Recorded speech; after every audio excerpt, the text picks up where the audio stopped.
Welcome to the Voyage Clinics podcast. I'm Dr. John, family physician, and our objective always with the podcast is just to help families learn and grow and enrich their lives with really interesting, cool guests in our community. Today we have two of my favorite people. We have Jacob and Brigitte. And I'll let you guys kind of do an introduction, a little bit about yourselves. Start with Jacob. Okay, so I'm Jacob. I just graduated from BYU with a degree in Spanish.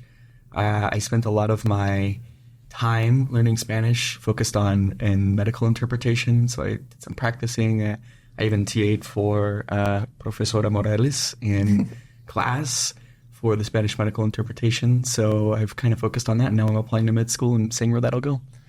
Professor Brigitte Morales is a BYU professor, teaches Spanish. What other things do you teach? Just Spanish. There's two courses that I mostly teach. One is the medical interpretation course, and the other one is advanced composition. Oh, cool. So lots of writing. Yeah. And tell us about you. Well, a lot of people are surprised when they hear that I teach Spanish because my native language is actually German. I was born in Switzerland. You have no accent either way. It's beautiful. Your English is perfect. Your Spanish is actually perfect. Actually, I've heard her speak Spanish. It's excellent. Well, excellent. That's not what my husband says. But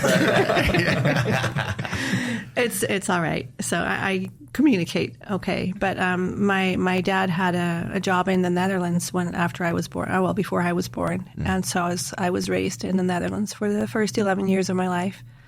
Do you speak Dutch as well? Like a 10-year-old, if that. It's cool been language. It's been yeah. Well, the Swiss say that Dutch is a disease of the throat because there's a lot of guttural sounds, and the Dutch say that Swiss German is a disease of the throat. But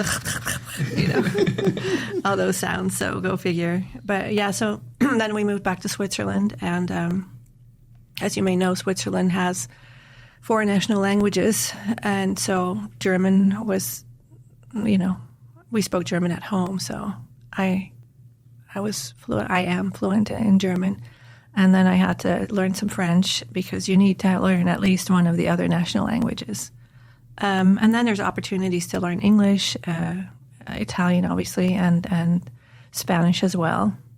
And that's where the journey with Spanish started because we had some neighbors from Spain. And they were super nice, but I didn't know what they were saying.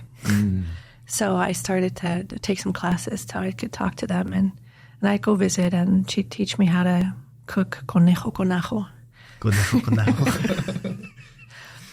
And so that friendship started there. Then I went to the university after I graduated and studied English and Spanish. And one of the requirements was to come to an English-speaking country for a minimum of 9 months.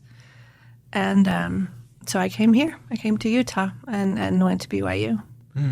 And after a year, submitted papers to serve an LDS mission. And that's how I ended up in Ecuador and met my husband. Okay. We worked together for a while and then corresponded. And got married a little bit later, and then we came back to the U.S., had 4 children, and now there's a grandson as well. And here we are. Wow. So what a fun journey. And I have to talk a little bit about family history. Okay. Because that's how I found you. Oh, we're related? No. No, it's different. My husband worked for the National Guard, and when he retired, we tried this health insurance thing for a minute, and it backfired. We made a little bit more than what we had originally estimated, so the subsidy had to be repaid, and that was quite expensive. So after that, I'm like, no, we're just going to save money, and when we get sick, we'll use that, And at that time, I was contacted by a retired physician in Maine. And he found me because he did a DNA test. And I had done it too. And it turns out he's my father's first cousin. And so I asked him about it in one of our conversations. And he said, oh, you should look into direct primary care. Because that's what we do. You know, that's what we. No way. Yep, he's a member with one of the clinics up there. Huh. Besides Medicare, he's a little older than me, and he went online and he found your clinic, and he said you could try these, or there might be others too. And I'm like, okay, thanks. No way, that's so funny. I had no idea. That's so cool. Yeah, and so that's how I ended up at your clinic as a patient. So let me fill in a few of those gaps. So the ACA, Not So Affordable Care Act, subsidizes people, and if you make a certain amount of income, then that subsidy holds. But if you make a little bit more than that amount of income, and it has to do with income to dependents, right? So like 2 adults, 4 kids, the estimate is about 160,000 modified adjustable gross income. 2 adults, it's a little bit different. And so it sounds like you made just a little bit too much, so then you had to pay all that back.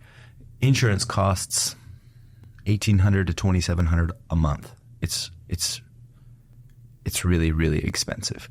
And often those plans are, come with deductibles and copays and coinsurance in the game. And so it's really quite helpful. The subsidy is really helpful. The government is subsidizing that cost to the insurance companies. And then you'll have to pay it back if you make too much money. So that's how it works. That's the system. I understand it. It's really tough. And really cool that, we're trying to fix healthcare in a whole bunch of different ways. And unfortunately, in the insurance space, we can't do a ton. Like, that is coverage. Coverage is important. Care is important. And so, super, super tricky. Yeah. Tricky. And so everybody's situation is a little different, but it was the perfect fit for me. So cool. Well, great. And it's been a total pleasure to just have you and to take care of you and be there for you when you need me. That's been really fun. Cool. You have a lot of languages running around in your head. How do you compartmentalize them? How do you go between one and the next one? And how do you navigate that? I don't think it's a conscious effort. But I was born in Zurich and we lived in that area too. But apparently that dialect helps with accents, because a lot of people from that particular area don't have a lot of an accent when they speak foreign languages. But also, my dad, we lived in the Netherlands, as I said before, and my dad worked for an American company, so we had English-speaking business partners come into the home. My mom listened to French music, so I was exposed to languages since birth. And I think that just kind of helped there. It was interesting when we started having children, because they would associate the language that people spoke by how they looked. And so it was mostly my husband, who is Hispanic, and Hispanic friends that would speak Spanish here in Utah with them, and people that looked more like I do, that spoke English, right? It was really funny because one time a neighbor knocked on our door and he spoke Spanish, but he didn't look the part. And my kid was so confused. He was like looking at him, looking at their dad. He's like, "What's going on here? Something's not quite right." He was, just like 1.5 or 2 or so. But that was pretty funny. But I don't know. How do I compare? It's not like there's a switch I can turn off and on. But a lot of it is most likely practice. Yeah. Just having to switch back and forth. Do you change a little bit in each language, like personality? Or I do. That's why I ask, because I speak Chinese and Spanish and English, and I'm a little bit different personality in Chinese, and then Spanish kicks in, and I'm just a little different person. I just notice that when I'm speaking, I'm like, oh, I'm just interesting. It might just be me, but the language definitely leans toward different things. In my mind, it does. No, definitely, because a language is more than words. There's a whole culture that's behind it, and set of rules, if you will, or just how people behave in public and in private within the family. That's different from one language to another, just because of the cultural environment and all these other factors. Yeah. My wife will say when I speak English versus Spanish, or when I try to learn Polish for her family, that I have a different voice in all 3 of them. Like, my voice gets a little bit higher in Spanish, and then in Polish I drop it down or something. So that, I think even that changes a little bit too as you're trying to figure it out, I guess. That's interesting. You got to give us the backstory with your wife thing, because the Spanish-Polish thing. So my wife was born in the U.S. Her dad was born in the U.S., but he grew up speaking Polish at home. He learned it from his aunt. I think when he was 8, he asked for a Polish dictionary. So he really liked the whole Polish culture, and he ended up serving his LDS mission in Poland for 2 years. And so he just always knew he wanted to move back to Poland. And he met his wife, my mother-in-law, at BYU, and he's pretty good at learning languages too. So he speaks like Russian, Polish, a little bit of Ukrainian, Spanish, and then I think he dabbles in Chinese, but not very well. And he said that she would say, "Oh, I don't speak English, I speak this language," and she guessed all the ones he spoke, so he was able to kind of woo her over, or I don't know how that turned out, but ended up dating and they got married. And he just always said he wanted to go to Poland. And growing up in their households, they kind of had a mix of those two cultures, where there was Polish being spoken when dad's friends came over, and there was Spanish being spoken when mom's friends came over. She actually has my brother-in-law has a similar story to your son, where he thought, his mom's friends came over, and grandma came over, and so dad said, "Hey, say hi to your grandma." And she only speaks Spanish, and he didn't want to say anything to grandma. He's just ignoring her. And dad finally asked him, like, "Why aren't you speaking Spanish with grandma? Like, she wants to talk to you." And he's like, "Spanish is a girl language," because all of mom's friends were girls and they spoke Spanish, and all of dad's friends were boys and spoke Polish. So he didn't want to be a girl and was very adamant that he was only going to speak Polish for a time. So that's funny. That's so I do think there is a little bit of association that people don't even pick up on when you're speaking a language, that there's another cultural aspect to it, as you're saying, right? It's just not just the words, it's the things in the background that tie into it as well. Most countries have at least 2 languages that most all the population speak. America is kind of unique in some ways in that most Americans speak one language probably, and there are many that speak a couple. But how has understanding different languages and the diversity of these different cultures enriched your existence, your life, your teaching, allowed you to connect uniquely with people, with your students maybe? I just think that's fascinating. I love the diversity of cultures. I grew up, I'm half Mexican, but I didn't grow up in the Mexican culture in my home because my parents got a divorce when I was little. But my best friend, his name was Lupe, and his mom was Lupita, and his dad was Lupe. They were from this little town called Zapotepeque in Mexico. And I was at his house nonstop. So we spoke Spanish all the time. His parents didn't speak English. And so I love the culture, and we went to all the weddings and the quinceañeras and all the fun things, and yet I grew up in a very American, almost like maybe rednecky kind of culture. My dad's a hunter fisher guy, and my stepdad, and so we were hunting, fishing all the time, and he spoke like a redneck, and it was great. He was a good guy, and he adopted me and my older brother, and then, so I just think, living in that culture, but then associating in the other culture and connecting through the language was really cool for me. And then going to Taiwan for a couple of years and living in a whole new different, as alien as they come, right? Like totally, totally, totally different. And really becoming Chinese. I came home and I was a weirdo. Like for 6 months, I was like, you're really Chinese. Like you need to stop. Like, and so it took some time for me to re-assimilate, to be a little less Chinese and more American. But I think that for me, it's been really fun, with the different languages, connecting to different cultures and to different people. And then I don't know all the cultures out there. And so it's created a sensitivity to cultural differences. I was a doc in a rural community in Moab where we took care of a lot of Navajo Indians, and I really messed up a few times out there. I didn't know. I was just like, well, I'm pretty culturally sensitive, but I really didn't know that, right? And so there were some little tricks that I had to learn, and luckily my front desk person was Navajo, so she taught me. She's like, "Hey, did you know?" I'm like, "No, I didn't. Thanks for telling me. I'll fix that." But I wanted to just push that in your direction a little bit as well, and how the differences of languages and cultures have enriched your life and allowed you to connect with others and things like that.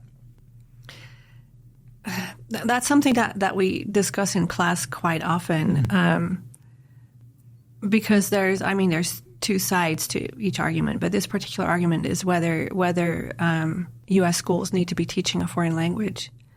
And as you can probably guess, I'm a proponent of that idea. Mm-hmm. This English-only business, I think it impoverishes us in a way, because as soon as you start learning another language, you're like putting on a different pair of shoes, or you're walking in somebody else's shoes. You're not just learning other sounds and how to pronounce it and how to conjugate verbs, but you're also seeing the world through their eyes. And being able to do that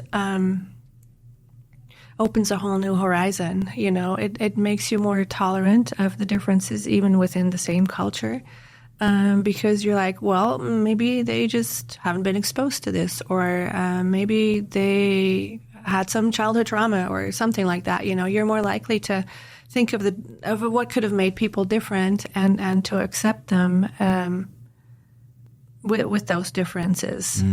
So I think it's really important that the younger the better, that children learn a second and possibly a third language if possible.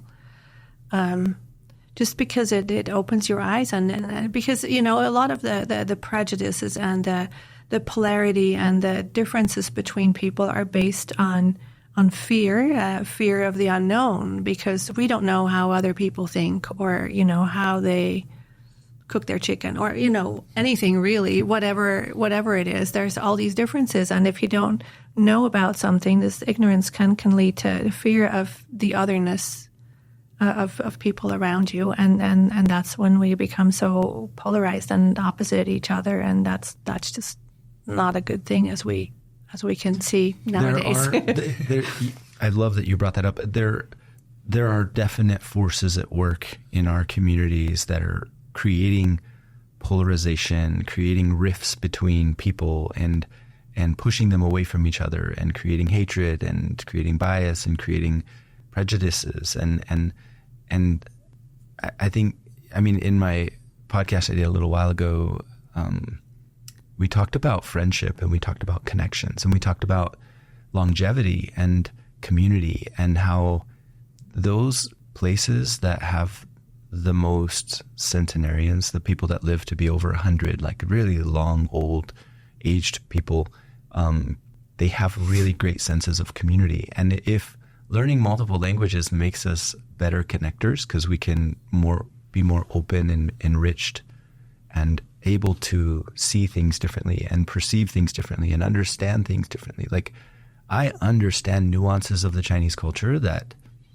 the average person does not understand. Like just in associating with someone who's speaking to me in English, who's from China, I know what they mean. And the person next to me doesn't. Like, they're saying certain things and they're taking them there. Like, what? And I'm like, it's not what they mean, because in Chinese, it's translated differently in their minds. It's just different. Right. So that it goes beyond language, or words and sounds and then grammar and all that. So there's more to it than that, and that's what makes this country so fascinating to me too. Because on the one hand, it's kind of homogenous, but at the same time, and historically, there are people from everywhere. Mm-hmm. It's literally a big melting pot, except some cheeses don't melt as well as others, right? That's right. I wouldn't know as a Swiss, right? There are certain cheeses that you're not going to put in a pot of fondue because they don't melt the same. But I'm glad we brought up cheese, by the way. My wife would approve. Well, jokes aside, though, initially immigrants would change their names. They would stop speaking their own language. They just wanted to fit in as soon as possible. Mm-hmm. And that has changed over the years. And nowadays, people are trying to preserve their culture and their language, which is wonderful. That makes it so diverse and so fun and interesting. and yummy when, talking about foods, Cheese. right? Super yummy. Super yummy. Let's talk about memory for a bit. I understand you did a conference recently on this topic. Can you speak to kind of what you spoke about, and then maybe like tricks to memory and tricks to maybe language learning and those kinds of things? I'm not sure where to start. Because, normally when you hear memory, you think maybe about getting older and forgetting where you left your keys and things like that. And that's probably a part of it. I've been doing that since I was quite young, actually. Yeah, so it's I know where my not. keys are. It's not necessarily related or relatable. When it comes to interpreting and, switching from one language to another, memory has a different role. You're trying to remember what was said, and then you're trying to remember how to say that in the other language, and then you spit it out. And there's a number of things that we can do. Maybe we should start with preparation. It's important that you go into your job well rested and hydrated, and leave your worries at the door, kind of thing, so you can really focus and be present on what's being said. And then there are games that we play as children and as adults as well. Memory games, with the little cards you flip two over and you're trying to find the two that match. And there's other games too. Oh yeah, I went to the supermarket and I bought some cheese. And then you go, I went to the supermarket and I bought some cheese and carrots. And then you're buying cheese, carrots, and chocolate. Why not, right? and so on. And so you're trying to remember. And there's ways to do that instead of just, a lot of times we just look up towards the right where memory is accessed in your brain. But I like looking at the people that said different words. I'll remember that you said carrots and you wanted chocolate, and so on. And then if there's 10, 20 people, by looking at them, you can remember that. Oh, yeah, that guy's chocolate, that guy's carrot, that gal is, celery. Yeah, okay. So you associate the thought or the word with an image, in this case of a person. You can also look at a blank wall and draw a picture in your mind. Let's say... the other day I was in a pediatric appointment with a cardiologist, and the cardiologist had a picture of the heart and with the 4 chambers and the valves and everything and the vessels that go to and from the heart. And he was explaining to the parents of this 5-year-old how a normal heart works. And so I had the picture in front of me, and he's, this chamber, and that's where those vessels come in, and then there's that valve, and then the strings, and so on. He explained all the different processes in the heart. And by having the visual there, it was easy to remember, even though I have never studied a heart that much, And when you don't have a visual, you can imagine it and take it from there. That's really cool. Or if somebody's giving you directions, in order to get here, you get off the freeway on this exit, then you turn left on 1200 West, and blah, blah, blah. And then you picture it in your mind, and that makes it easier to remember those details. And we were given fingers for a reason as well. If, when you're telling me the foods that I should have more of, or what I need to stay away, I remember it by counting them. And I'm like, okay, there were 6 things, but I'm only thinking of 5. What am I missing? Sure. And so just little things like that. Taking notes, obviously, as well, but that's a skill that takes a while to develop. As you were speaking, I remembered in medical school, I trained at a Jewish medical school in South Florida, Nova Southeastern, so an osteopathic medical school, and it's been around for a long time. And one of my professors, she taught histology, Dr. Driven, cursed like a sailor. I learned a lot of really bad Yiddish words and good Yiddish words from her. Yeah, she's wonderful. But she had a talent. As you would enter her classroom, she would look at your face, ask you your name and something about you. And so you would tell her, and then she would she would see the face, remember the thing, remember the name, and then she knew more than, my class was 200 students or so, and she knew everybody's name, everybody. And it was fascinating. You'd raise your hand and she would call on you by name and say, hey, what do you got to say? What's your question? And that's amazing. And she would curse at you a lot, and then you would feel bad. And it was wonderful. She was a great human. But yeah, that in a lot of ways, medicine is like another language, and there's all kinds of mnemonics and all kinds of ways to memorize the processes and the systems and the, from drawing it out, from coloring it. You see, my colleagues sometimes are coloring these coloring books for the anatomy so they can remember all the pieces, and some of them are drawing them out, and some of them are making pictures and just trying to put it in there so it stays. It just depends on what kind of a learner you are, whether you learn through visuals or auditory or kinesthetic, or, sometimes doing helps as well. I also feel like mnemonics are a lot more prevalent than we realize. Like, I righty-tighty, lefty-loosey. I feel like everybody knows that, and that's just a mnemonic device to remember how to screw in a screw, right? Yeah. So I feel like sometimes we don't realize how much they're in our lives, and you're already used to using them. You just don't realize that you're using them. Yeah.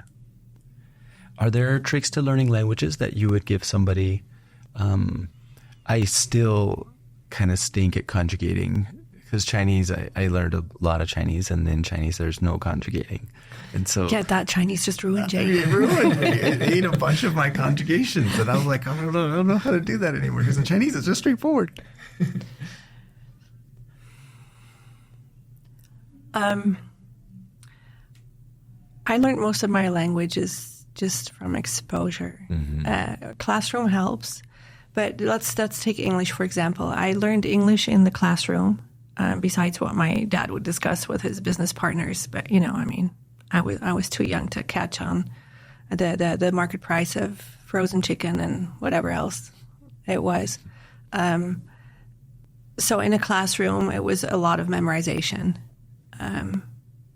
And some people are good at it and some not so good. And then I came to the U.S. I was able to analyze Shakespeare or, poetry and things like that. I had quite a broad vocabulary, but I ended up living with 5 American roommates, and I was incapable of asking where the broom was. So it was just not an everyday sort of language, I actually took a Shakespeare class too and aced it, but other things not so much. They would watch MASH, that TV show, and laugh until they cried, and I'm like, what's so funny about that? I understood the words, but not the humor behind it. And so just talking with them and living with them and listening, that's what helped me get to the point where I'm at now. And that's why you can see a difference too in students. Sometimes we have students that learn Spanish through the school system. They took it in, maybe they were in dual immersion programs, or they started taking it in middle school and in high school, and then just kept taking the classes until they get to college. And others hadn't taken anything, but they spent a year and a half or 2 years in a Spanish-speaking country and had study time each day and everything. And it's really interesting, the difference, the people that spent time in a Spanish-speaking country were conversant, but their grammar, not so much, and vice versa. The kids that were that learned in school were more solid with their grammar, but they lacked some vocabulary and some of the cultural nuances, like you were saying. So I think it should be a combination of both, ideally, where you study the structure of the language and how it's built, and exposure or immersion. So, go to China, go to Mexico, go to Poland. That's super helpful. Yeah. And then one more thing that I think is helpful, it doesn't help to be afraid of making mistakes, because you're going to learn by making mistakes and being misunderstood and getting into awkward situations, and then you have to resolve them. The kids that are, and adults that are not as they're just not afraid. They don't care if they say it wrong, as long as they get their point across. They're more likely to learn faster than others. So be vulnerable, be courageous, just speak, and don't be afraid to mess up or be misunderstood. And just then, keep trying. Yeah, and this other factor I think has to do with it, because the younger you are, the better you're going to learn it, because I think it has to do with the muscles in your face.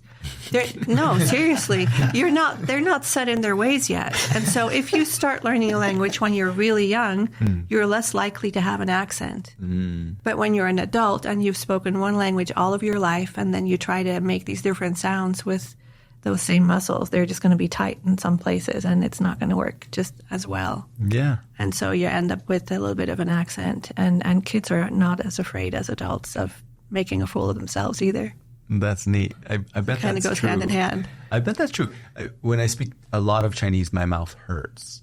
And when like a native Chinese speaker tries to speak English, there are certain words they just can't shape with their mouth and tongue and stuff. And I think there's hardened their muscles in certain ways to be very good at Chinese, but then it makes them less good at some of the English stuff.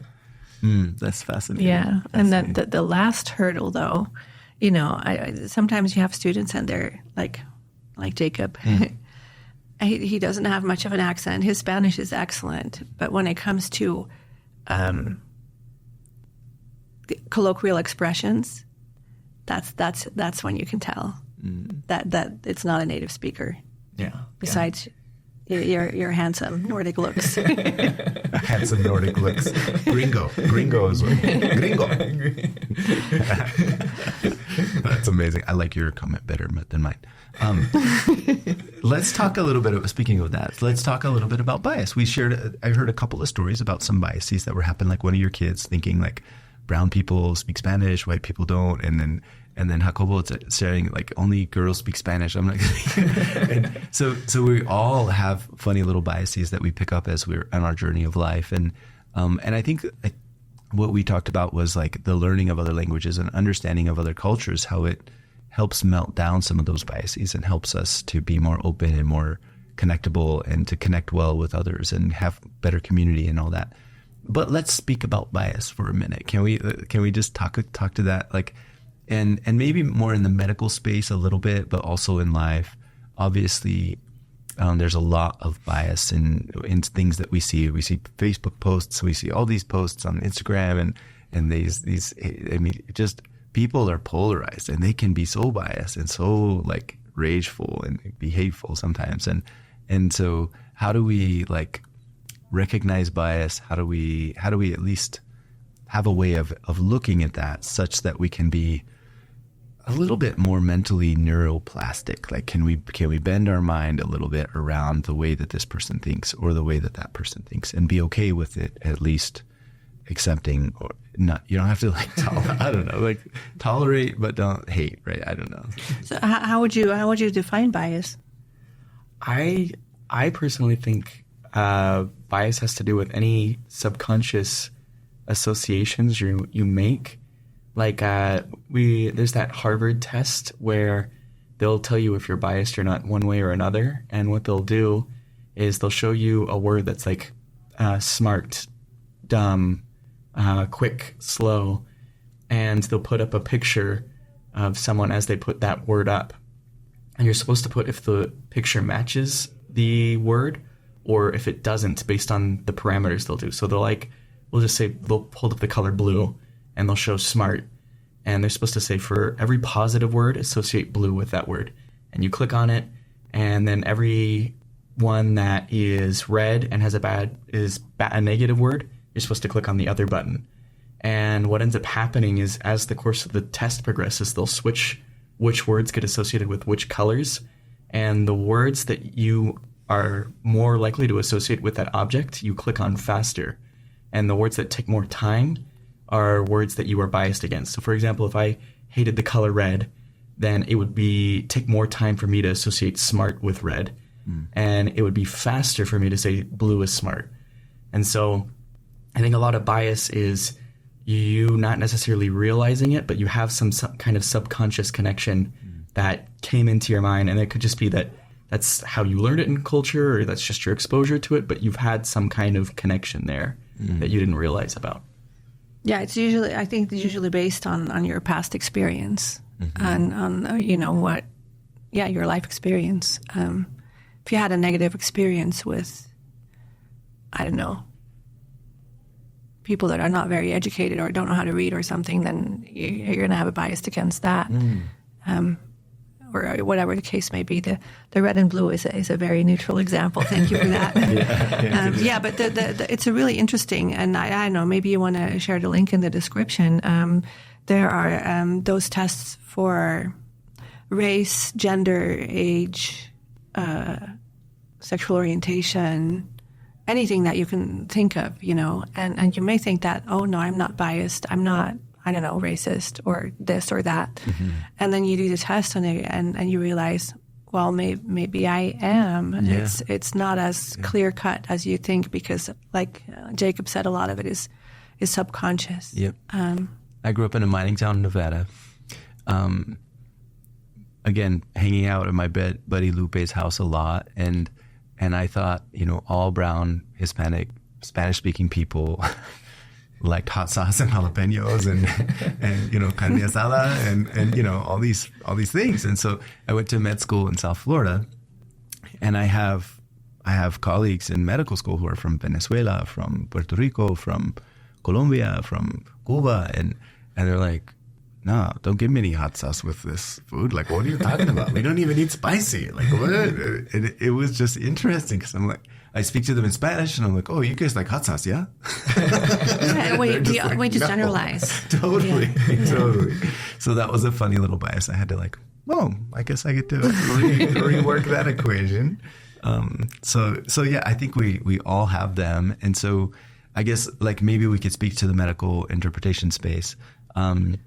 As an interpreter, I think that's one of the things we have to be a little bit careful of. I wouldn't know. You guys know more than I do in this space, so speak to it if you will. In medical interpreting, some of the biases that could enter and the things that you have to be cognizant of and aware of, and maybe scrub those away. I would say Jacob does medical interpreting at Voyage Clinics, just so we're clear, and he's awesome. And Professor Morales, I trained him. So we'll probably have a lot of the same thing to say. And I'd probably say that it is something you have to be aware of at all times, that you're not automatically assuming something about someone just because they come from a country, or that you know something about them. I think a great example is you might think there's some kind of confusion with, oh, this guy's from Venezuela, so he doesn't get this because that's not how his healthcare system was set up. I think the classic example that we mention is that in Venezuela, there tends to be a tendency that you have to really fight to see the doctor, and then if you don't see the doctor, they don't get the quality care they need. So they really fight, and they're really obsessed with making sure they see the doctor. And not an RN. And not an or RN. A PA, yeah. Mm-hmm. But in the U.S., a PA can prescribe you and see you for most minor things, so they're just not aware of that. But you have to be careful not to make that assumption for them, because it could be that, no, they've been here for 4 months, and in their experience, they've tried working with the PAs and the RNs here, and they didn't like that experience, and they want to meet with the doctor, or they've already gone through with this problem with the PAs and the RN, or the PA and RNs, and they're like, I need the doctor to look at this problem because that's what they've told me last time. So you have to be very careful not to assume anything, even though you have that knowledge kind of in the back of your mind. Mm-hmm. Yeah. And another thing is, there's so many regional differences, and you might say something and the patient doesn't quite understand what you're trying to say, because in their neck of the woods, it's a different expression, and so maybe you jump to the conclusion, oh, they're not understanding, but you can't make that assumption. Well, I think we need to backtrack a little bit and go to the purpose of interpreting. Community interpretation, and then medical interpretation as, being a part of community interpretation. Why do we have interpreters? It is so everybody will have access to the services that they need. As far as community interpreting goes, that includes medical services, but it also includes education, human resources, work related things and everything.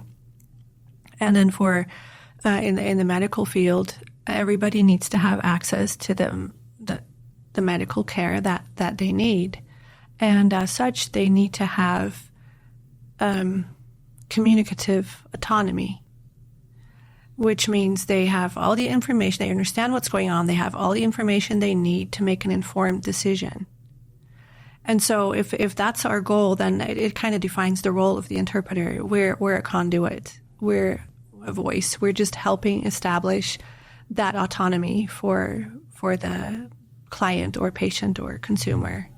And that way, the goal is that the provider and the patient create a relationship of trust and communicate with each other directly.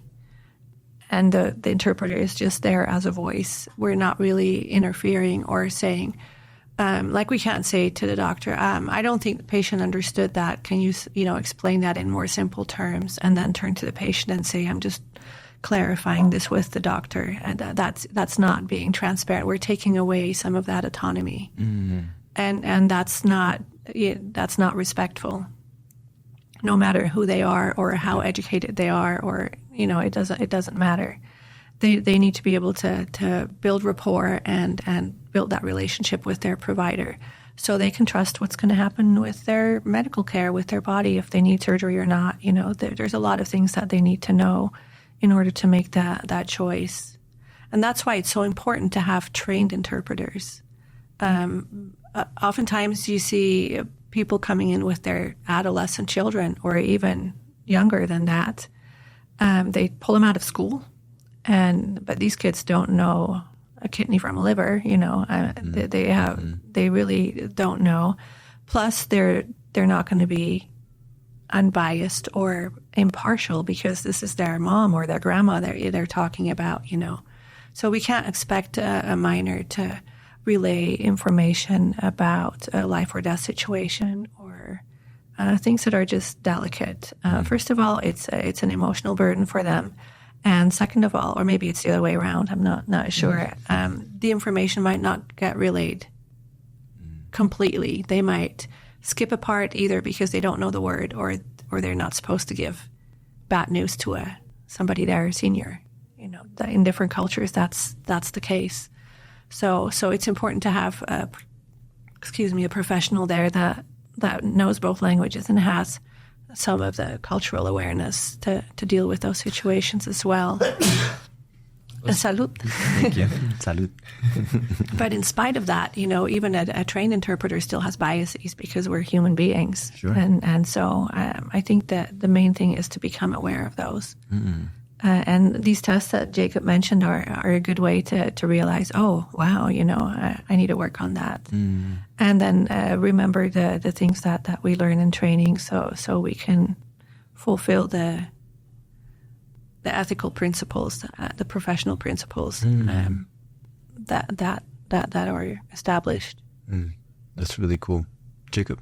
I was going to ask, so this is kind of a double-edged question for, I guess, both of you. As a provider, how do you avoid bias when you're dealing with your patients? And then as a patient, how do you avoid bias based on what your provider's telling you or your provider's experiences? So I can pull some of that. So as a doc, I think there are so many really tricky situations, and we have the privilege. We're under oath, right? We're under oath to take good care of people, and as long as we hinge on that and we're true to that core value consistently, we have to look back and we have to say, am I resonating with my core values of good care?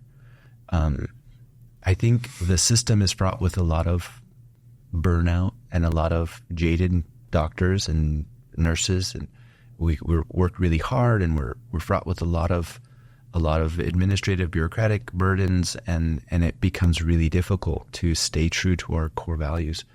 But if we just take time to recharge, stay charged and recharge, then I think we're going to want to respect someone's autonomy, respect their values, and understand them and hear them and connect with them and really provide good care to them. And it's different from one person to the next, even in the microcultures in just the American culture.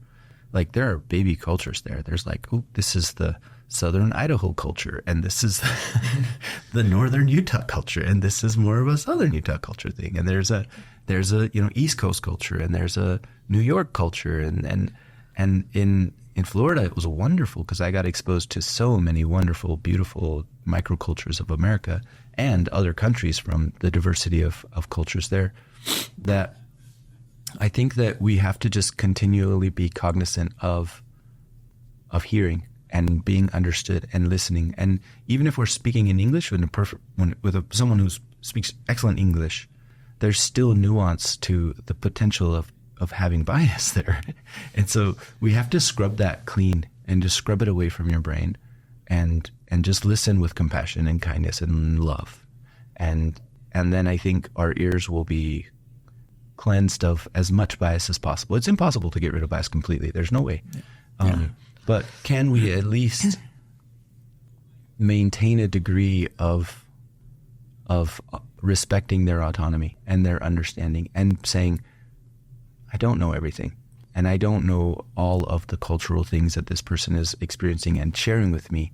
And I've been like yelled at. I've been like physically like, whoa, okay, calm down. As a doctor, you get into some tricky situations. And so I've had to just, instead of getting angry and getting mad at the situation, I'm like, well, let's just take a breather for a minute, and I'll give you a minute to calm down. And I think that, I don't know, we navigate some very profoundly sacred, profoundly difficult times with people, death and dying and birth and life and suffering and joy and depression and anxiety and all kinds of different emotional states. And it is tough if we continue to, if there's a dialogue in our mind that's saying this person is XYZ because XYZ, we have to just listen, clean slate, and hear and try to resonate with that true connection of communication in its purest form and really hear them. I think one of the flaws of our system right now is not enough time to do that. A lot of what you see out there in the healthcare industry is 5-minute visits, 7-minute visits, and the nuance of communication, even if the two people are perfectly fluent in whatever language, can be super lost. And to take the time to have that openness of heart and mind to really intentionally connect with someone and really intentionally hear them, I think it takes time, and that time and connection builds trust, and that time, connection, trust equation equals really good care and really good outcomes, frankly. When someone trusts what I do for them will work, there's magic there, and it does work. In fact, there's a percentage of that power that we call a placebo or whatever, but it actually works because they trust and believe what I'm doing for them. Conversely, if we're failing to connect and communicate and really to spend time, build trust, we're giving them something and they're not sure. And the opposite is also true, nocebo, right? Like, I don't know if this person didn't connect with me. They didn't really hear me. I don't feel heard. I don't feel listened to. And they just have a bias against what I was saying. And they know everything. So they just gave me this thing and then I'm left. And I don't think it's going to work. In fact, the pharmacist then handed me a list of side effects that I'm going to have. And so I read those and I'm going to go home and have those instead. And that in fact happens a lot. And it's the power of thoughts. The power of thoughts are powerful. Yeah. Yeah. Yeah.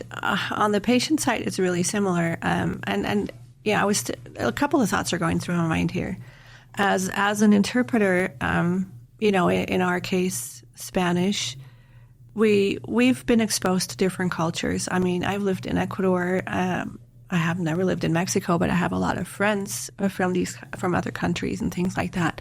And so I may think that, oh yeah, I know the cultural norms, but we're not the expert. So if a provider is asking us, how do they do that in that state of Mexico or something, we need to ask the patient, because there's just differences even within that area too. And with medical care too, I was raised in a kind of a different way. my mother always told me that, I'm the expert on my body. I know how certain things feel, and so I need to take responsibility. And that's a different concept for a lot of people. And that's what I appreciate about the model with you, because I can tell you, wait a minute, this is what I think. And you'll listen to it and take that into account, and then we'll come to a solution that works for both of us. And it's more likely that it'll be successful if I'm on board. Mm-hmm. And so I don't know. It's important that the patient is not being acted upon, but they're autonomous. Again, we keep getting back to that. But then they can make their own decisions, and they can do that no matter who they are or where they've been or how long they've gone to school or anything like that. Mm-hmm. It's very empowering. Yeah, if we are dictators, it's not it as doctors, and I think because we're fraught for our time is squished away. It's hard. It's really tough in the current system of 5-10 minute visits to not come across as that. Okay, I'm here. Hey, how's it going? We could smile, connect for 30 seconds, and then get right into it, and then get out. And it's tough not to just steamroll everything and look past the nuance of all those spaces. Yeah. Wait, you had a thought? Sorry, we don't have time for that. Right. You brought up a concept that's super important, actually. You said that you need to take care of yourself and, leave your baggage at the door or at home or something. And that's true for providers and patients and interpreters and pretty much any human being if they want to be less biased. Because if I go into a situation where I'm interpreting or I'm trying to solve a problem or start a project, anything, but I'm thinking about my mother who's in the hospital and we don't know, her surgery is coming up in a couple of hours, or the school just called me and my kid's in trouble at school and I need to go pick him up right after. My thoughts are not there, and so my cognitive load is too heavy, and that leads to error, and it leads to bias. So we do need to take care of ourselves and be more present. I mean, it sounds kind of new agey, but it really isn't. It's quite common sense, actually. I like that. What you're saying is if we have too high a mental burden, PTSD, trauma, like things that people go through that are really heavy, they can present clinically exactly like ADHD, actually ADD. So people they have an attention deficit, and it's not that they actually have attention deficit. They just have this thing that continues to disrupt frontal cortex thinking. And what you're saying is very similar in that if we have a very high mental burden, then it's hard for us to show up clean slate, devoid of bias.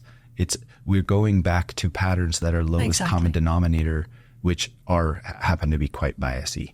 And so you revert back to those biases or these experiences that you've had in the past. Your gut reactions there come back even if you've worked through it and thought you left it behind. This needs to be taught in medical schools, frankly, because our medical training system is quite stressful, and it's quite and it's okay. I think it is stressful, but I think we need to maybe teach mindfulness and meditation and opportunities to just breathe and do yoga and clear your mind.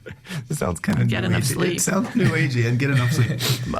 But it's true that like I listened to this book called How to Train Your Mind, and he talks about meditation, and for each minute of meditation mindfulness that you do per day, you gain 7 minutes of productivity. And I think it has to do with this concept we're discussing, where you're defragging your hard drive. That's an old term from back in the days when we had different kinds of hard drives. We have solid state hard drives now, so never mind. It's a dumb example. But what you're doing I'm is old enough to get it. You're getting rid of the mental load and the mental burden, so that you can show up with a cleaner slate. So then you could be more. Your memory is probably better. And you're more receptive. You're more receptive. You're more open. You're listening better. You're hearing. You're connecting better. Your community's better. Wow. That's a really cool and really important point. Thanks for bringing that up. Yeah. No, I don't know. I try to implement that in our training as well. I mean, self-care does come up, but it talks also about other things, like you need to be sure you have the personal the protective gear. If you go into a room, you have to have a mask or whatever, or sanitizer available, depending on the situation. But it starts way before that. Taking care of yourself. Be sure that physically you're fine, that you're not dehydrated, you're not super stressed. Breathing is, we all do it without thinking about it, but we should pay more attention to it. It's very helpful to take some of those things off our mind. Jacob, you had a thought? Yeah, I was going to say, I think it's even tying into this. I know we keep saying like it's kind of new agey that we're coming up with all these ideas, but in a way, it kind of makes sense because like if you go back 100 years, no one had a cell phone that was pulling them in 20 directions all the time. Like I get so many pings every day. I get emails, I get text messages, and there's family and friends and coworkers, and everything is just pulling. And it's really easy to kind of let yourself get pulled and then not take a moment to realize that like, okay, I finished this thing, let's put it in a box and move on to the next thing. Because otherwise you're pulling that with you to wherever you go. Like if you're to your next patient, you can be still thinking about some email that you finished reading but you didn't have time to respond to. And that's really tricky to do because we like to see things to completion, right? Or at least I know I do. I like, if I can finish it and close it up, that's great. But that's not really how things work. So I think it's okay to recognize that these kind of issues weren't that common before. And now it's okay to kind of take new strategies to take them on. Because I feel like for most of human history, you couldn't really talk to people all day unless you could talk to them face to face and be present. The thing is, it's not we're learning new things. They're old things. We're just kind of rediscovering, I mean, some of these things come from the Far East, but they've been around for thousands of years. Totally. We just haven't really given them the importance that they need to have for us to be more and more balanced and more open. Super cool. I thought about, I almost said it in Chinese, 孔子说, which means like Confucius say, right? and I thought about thousands of years because that's thousands of years stuff, right? And so, the Chinese culture comes from this space of like, hey, be calm, they have these little phrases, these little like, 活到老学到老, which means like live till you're old, study, learn till you're old. And it's just like part of their language, part of their culture, part of who they are. And they have all these little phrases, and they're mnemonics. They're really just mnemonics, and they're put in place to maintain virtue and maintain some of these things. The Japanese have a really cool culture of Shinrin-yoku, which means forest bathing, and they'll go into the forest and they'll just breathe. And there's smelling, there's hearing, there's seeing, there's touching. I don't know if there's tasting, but lick the forest ground. But I enjoy that. I love that. I go up into the mountains and I'll just sit on the ground and I'll just listen and hear. And I'll go on a walk and I hunt a lot of mushrooms, and I'll be hunting a yummy mushroom and I'll catch a whiff of this scent. And I'm like, man, I just want to stay right here because it smells amazing. I don't know what it is, the combo of all these trees or what, but this spot smells phenomenal. And it's just grounding for me. And it then allows me to come the next week to clinic with less of the busy mind stuff and less of all that. I think the neuro changes that are happening with our cell phones and with all these connections is really tough on our brains. And it pulls our bandwidth and then can lead to more bias and more of the problems that we're just discussing. And so taking time to do rechargey, meditative type behaviors. I sand these pieces of wood every night. I listen to some calming music, and I sand in one or two little pieces of wood, and then I give them to my clients. And it's really meditation is what it is, right? I'm working with my hands. I'm a kinesthetic person, and I'm calming my mind, and I'm not thinking about anything other than this silly little piece of wood. And I smell it, and I look at it, and I see it, and I don't taste it, but I'm using my senses to kind of ground myself into the present, and it allows me to show up different the next day for sure. Yeah, and that's simply not possible if you just go all the time and you have 5 minutes for a patient. A lot of my colleagues, they get home, they have 2 hours of charting when they get home. that they didn't do during office hours. It's brutal. I went to a family medicine conference a couple years ago. I look out in the 800 plus family doctors out there, and they just look bedraggled, right? They're ropa vieja, right? They're old rags, just worn out and wrung out, and it's also a delicious Cuban dish. But they're just beat up, right? And it's tough. It's really tough to see, and I hope that changing the model of caring for people can help recharge these people to be better healthcare providers, to show up different, less biased, better care, better. I think that's what it's done for me, for sure. I can resonate with my core value, my why, and show up differently. And it shows. Mm-hmm. But I also think that there needs to be a shift in the thoughts of the patient. We're partners. We don't just come there for you to fix me. I've got to do my part too, and use all my tools, because we've got tools. You talked about earlier that I'm going to have those side effects instead, and our thoughts and how we feel about certain things have a lot to do with the outcome of a treatment. Totally. I consider my team and myself just Sherpas. We're just carrying your stuff, helping you, listening, learning, and helping you along your journey. It's yours, right?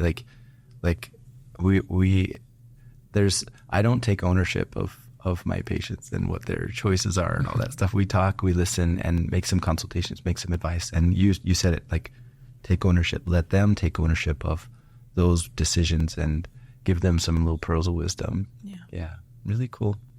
Guys, this has been so fun. Thank you. We've navigated a lot of cool spaces, from memory and cognitive function to bias and interpreting. And thank you, Jacob, for all of your work at Voyage Clinics. And thank you, Professor Morales, for teaching this young guy, because he's pretty dang good. It's just so much fun, because you weren't thinking of going to med school when we first met in the other class, right? Yeah, I was considering it, and I had a pretty good idea that's what I wanted to do. But I think I really, especially in the class, realized how much I enjoyed being able to speak Spanish and I wanted to bring that to the table, and I wasn't sure totally how to bring that element in.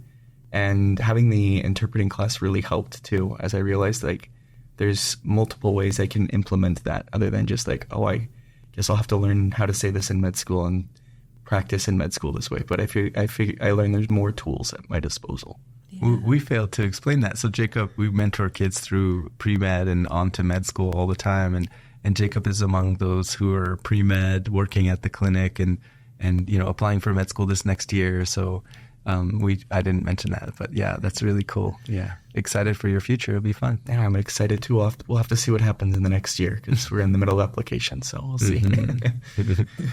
Well, thank you so much for coming today, guys. I think this was really fun. Any thoughts in closing, any pearls of wisdom or anything left to kind of talk about? I think just a quick summary of basically what we've done today is basically just you can't really assume anything about anyone, and you can just kind of go in taking exactly what they're feeling and thinking at the time and just being present for what they're saying. And I think if you do that and you try to do that all the time, you'll probably end up making their day, and you'll feel better about yourself too. Yeah, and it'll solve whatever problems are coming up too, yeah. Well, thank you again, Professor Morales and Jacobo.